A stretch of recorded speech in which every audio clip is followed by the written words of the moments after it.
If you think about a cell phone works with the integration of a couple of technologies, none of which are new. It's radio waves.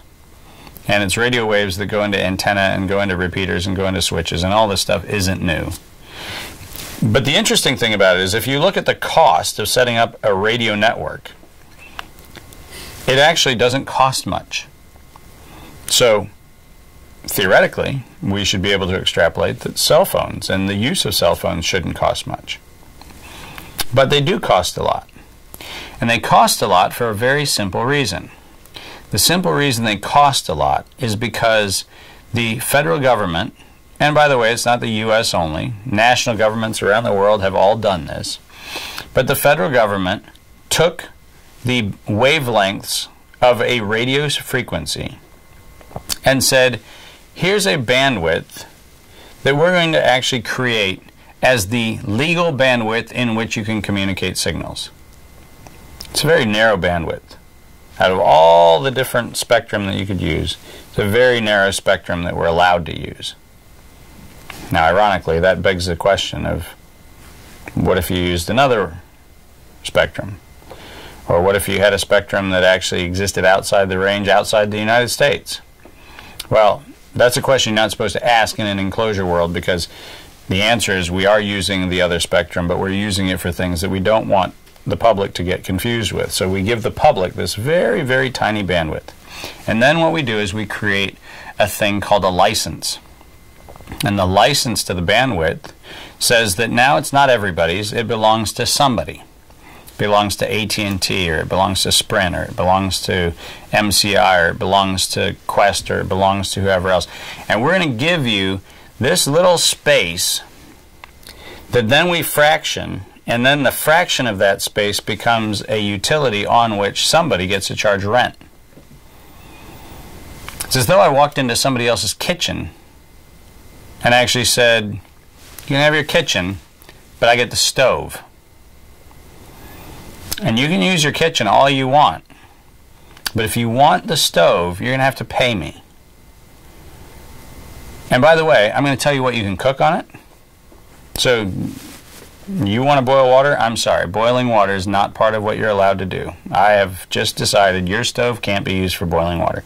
If we actually did that in the rest of our lives, if we actually had as ridiculous a thing as we have with things like a cell phone, where we get to have somebody take what was always everybody's, and then we get to pay a right or a license to use the thing that was ours to begin with, and we get to then pay somebody not only to use it once, but we perpetually pay for it.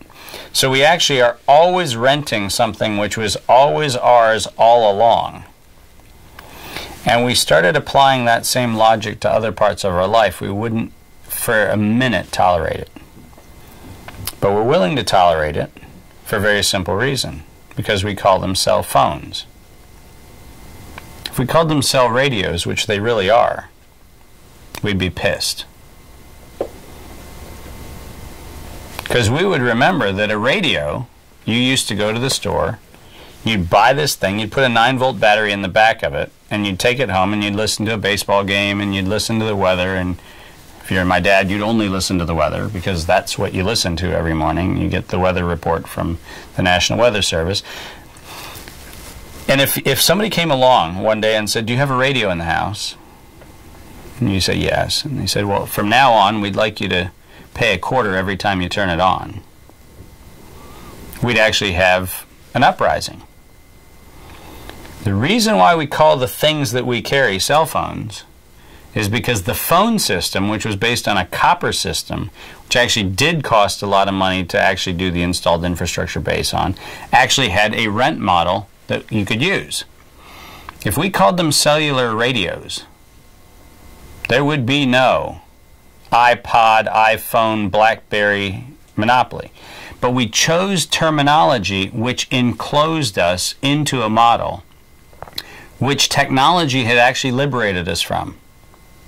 And now we pay more for cell phone use through an enclosure model than any one of us ever paid for a landline. And we're good with that. Now, all I'm saying is, If that's the madness that we're calling normalcy, that's fine. I call it madness. And I think that if we actually stop and think about it for a moment, it really is madness. We let an industry be created. And we did. All of us did. We let an industry be created around something which we were quite content since the 1930s in having delivered for free. And we decided as a society that it was a good idea to let somebody take money out of our pockets so that we could use what we used to have for free and now pay for it. And that's cultural evolution in a positive direction. That's the brave new world of the knowledge economy. And that's the reason why I'm saying it's insane.